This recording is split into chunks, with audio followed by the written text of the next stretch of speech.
Good morning, everybody. Welcome back. Someone got selections here for Sunday, November 26th. For again today's play of the day, quick recap of what happened yesterday. We had a loss in college football with Colorado. Team total under 14 at minus 115 on Bet365. Unfortunately, Colorado went on a massive drive in the fourth quarter, which was about 80 something yards, and they even converted a 4th and 4 on that drive, and they scored a touchdown with about 6 minutes to go to put them on 17. Didn't get the ball back after that as Utah drained the clock out for the final 7:25. But either way, we picked up a loss there. Pretty unfortunate because a lot of what we said was going to happen in that game did happen. Colorado only had 262 total yards. They had 13 first downs. Utah did have the ball for 39 plus minutes, and yet Colorado still went over. So either way, I picked up a loss there. Look for a winner here on Sunday. And for today's play of the day, going to the NFL, going to look at a parlay. It's actually supposed to be a teaser, but I did the odds comparison for the teaser to the actual parlay, and the same picks are actually cheaper as a parlay, so we're going to do that instead. The two picks are going to be the Chiefs minus 2.5 against the Raiders and the Browns Broncos game under 43.5, and that two pick pays out at minus 138 on BetMGM. Time recording of 8 a.m.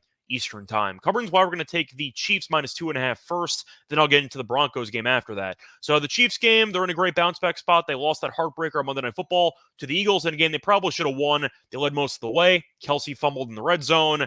Valdez-Scantling dropped the touchdown pass to give them the lead. The point is the Chiefs should be motivated to get back on track after losing that heartbreaking game. Chiefs are also not exactly in great form lately, and the Raiders have been not great, but better since Pierce took over as the head coach. However, they are a bit overrated because they beat Tommy DeVito and Zach Wilson. Did lose to Miami last week by 7. They were competitive, but I do think that the Chiefs will be able to eventually find a way to get the job done and to win this game by at least 3 points. And the Raiders defense is also going to be a bit injured because Max Crosby might play. He's been doubtful all week, but he's potentially going to suit up.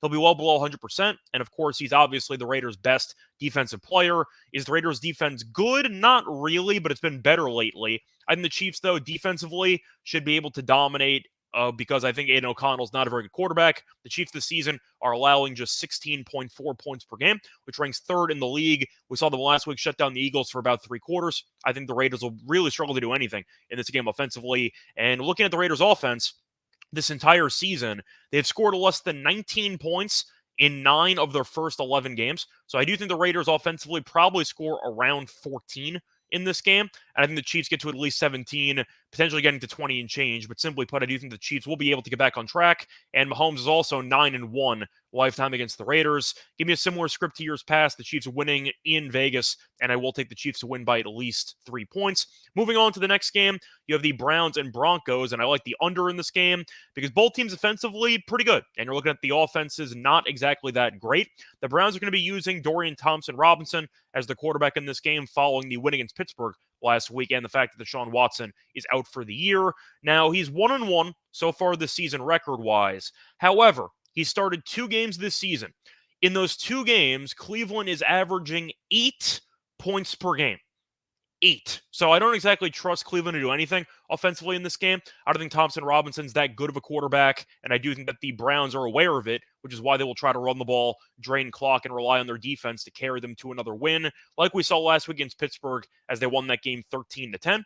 Looking at the actual Denver defense, though, after getting buried earlier in the year, they've been very good lately. They kind of turned the corner. Last 5 games, they've allowed just 17.4 points per game. So once again, I don't exactly expect Cleveland to do much in this game. And you're looking at Cleveland's defense, which is one of the better units in the league. Cleveland's allowing just 18 points per game, which ranks 6th in the league. And over the past 3 games, Cleveland is allowing just 13.7 points per game. Simply put, I think you're going to see a defensive slugfest in this matchup. I think you're probably going to see first team to 17 wins, but I think you're looking at a spot where Cleveland is going to try to really dominate the time possession with the ground game. They're going to try to keep Thompson Robinson out of trouble, and they are going to try to play field position if needed. Denver, despite beating Minnesota last week, really didn't do much offensively for most of that game, as they had about 220 yards prior to the final drive, and then they eventually had the game-winning touchdown. But the point is, I do think you're going to see a low-scoring game.